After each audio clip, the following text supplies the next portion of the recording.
The technology behind Ask Leo. Hi everyone, Leo Notenboom here for Ask Leo. Got a question not that long ago. I was just curious about your site and newsletter. What type of hosting do you use? Do you handcraft your site or use a CMS like WordPress or Squarespace? How do you create your newsletter, such as what application do you use? Can you give us some background information? Sure. Let's take a peek behind the curtain of what drives Ask Leo, at least from a technology perspective.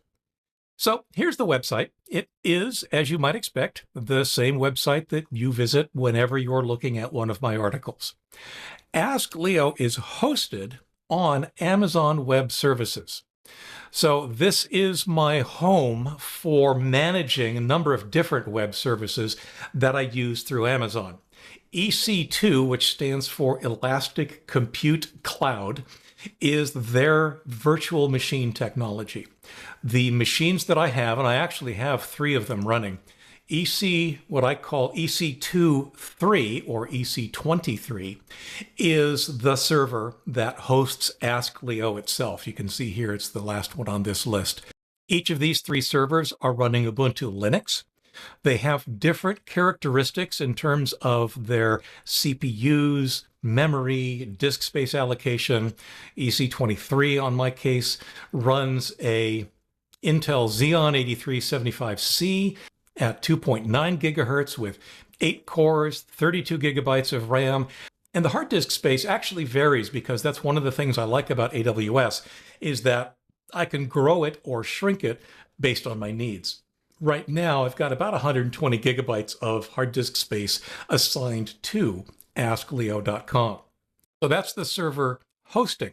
In terms of actually managing the server, setting up websites and email address and that kind of stuff, I use a tool called Webmin. This is the tool that basically helps me to do all of those administrative tasks involved in managing a server. And you can see here even that there are now package updates available, keeping the server software up to date, much like a Windows update would be on Windows, except that these happen significantly more frequently. And of course, one of those updates is going to require me to reboot the server. This is one of those things that I will then do late in the evening when fewer people are using the server, when fewer people are visiting askleo.com. Webmin makes managing the various sites and services that you would have on a server much easier than going in and editing the various ini files or whatever else there is. So for things like the website, the email addresses, other characteristics of the server, I manage that all in this interface. You asked about what content management system I use, and indeed, I do use WordPress. This is the current version of WordPress. In fact, you can see here, I'll bring up a list of most recent posts. What you'll see here are posts that are, as I record this, either in a draft state or a scheduled state. But if I scroll down here, you'll see this is basically where I do all of the work, where I do all of my writing, where I deal with comments as they come in. And just in general, manage askleo.com itself. For the record, it runs the Generate Press theme, which is basically controls the look and feel of the site. And of course, I've customized it heavily to manage or create the site characteristics that you see today. Now, the newsletter is kind of a special beast since you asked about it specifically. I actually have a special purpose website that I and my assistant use to generate the newsletter. You can see here I've brought it up. What this software has done, it's custom software that I've written in PHP. It actually goes out both to the WordPress site to figure out which articles should be pulled in. It goes out to YouTube to figure out which videos should be included based on some characteristics, usually involving, well, what's the last week's worth of stuff? And we've got the opportunity to put in my hand-edited notes that I throw in at the beginning every week, and then, of course, the ad that you'll see on the side. The importance of this is actually very simple. What it's really doing is generating this. Down here, I call this the newsletter in copy-paste form for Aweber. I'll talk about Aweber in a minute. But what it does is it just generates all the HTML that is required to show you or create the newsletter that you get in your inbox. So about that Aweber thing. Aweber is an email sending service. It's a mailing list server. It's an autoresponder. I've been using it for, gosh, probably a couple of decades now. It's one of the things that I've been using the entire time. While many of the things I've talked about so far have indeed changed, Aweber has been a constant in an askleo production. And it is simply that thing where when I say we, in this case, I mean my assistant, takes the HTML that you just saw generated by my newsletter generator, pastes it into Aweber, and schedules that to then be sent on Tuesday, in my case, at 8 o'clock Pacific time. That's magic. In fact, you can see here as I record this, number 1020 is scheduled to be sent tomorrow. Today is the 3rd, tomorrow at 8 a.m.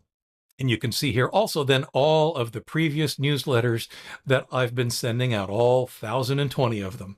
Now, of course, I have more newsletters than just Confident Computing, which is what this is. You'll find that things like the Best of Ask Leo is similar, although these are quite old with the exception of this delay message. And the Ask Leo Tip of the Day, another good example of a message that goes out to the Ask Leo Tip of the Day subscribers. And of course, I've got my non-Ask Leo lists here as well. 7 takeaways, not all news is bad, heroic stories. Even my personal blog has a newsletter associated with it. What sets those apart, however, is that they are not copy-pasted HTML. Those are what are called blog pickup newsletters.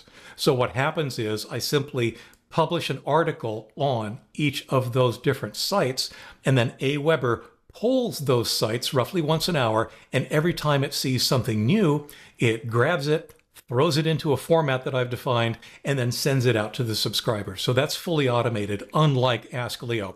Ask Leo, I wanted a little bit more control over the specific format of what it is you see in an inbox. Okay, so what happens when you ask a question? Well, you've seen, I'm sure, the Ask Leo Ask a Question page, which I'll just go to real quick here. And of course, it's got all the usual disclaimers up front here, but then it has the fields that I ask you to fill out. Your email address, of course, your name, etc. If you are a patron and have an Ask Leo account, you actually have a slightly different form that has not quite as much stuff up front and should already have you logged in, so it actually would fill in things like your name and email address for you. However, when you hit Ask Leo, the submit button, what happens? Well, what I realized a long time ago is that Ask Leo is very much like a help desk. And if you've ever asked for support from a company, you may have seen them assign you what's called a ticket or a ticket number. The largest ticketing scheme currently that I've seen is something called Zendesk. You probably have seen it when you've asked a support question of one of the services you've used. You'll get an automated response, then somebody will reply to you, and it's one of those things where it almost always says, please reply above the line, otherwise we can't see your response. FreeScout is essentially the same thing. It's a support ticketing management system that does exactly what Zendesk did for me for a while. FreeScout is self-hosted, so this is actually on one of my servers, completely private to me and completely managed by me. And what it does is it allows myself and my assistants to collaborate on getting your questions answered. Many of the questions, for example, are frequently asked questions for which all we really need to do is point you at a response we already have. And that's what one of my assistants does every day. And for the ones that aren't really things that we have a canned answer for or actually do require that I actually do an answer, it gets assigned to me. And then again, every day I pick up those questions that are assigned to me and use this interface to answer the question, send you your response, and potentially converse with you if you reply to that answer. That's Ask Leo's technology in a nutshell. Now, I do want to point out that one of the things you might notice here is we've done all of this. Everything we've just done has been in a web browser.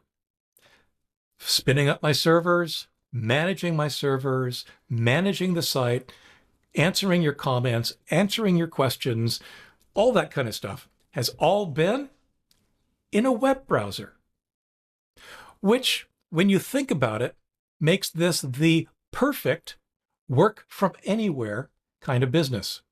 And indeed, I do. I sometimes refer to Ask Leo World Headquarters, which right now, today, is my office here in Woodinville, Washington.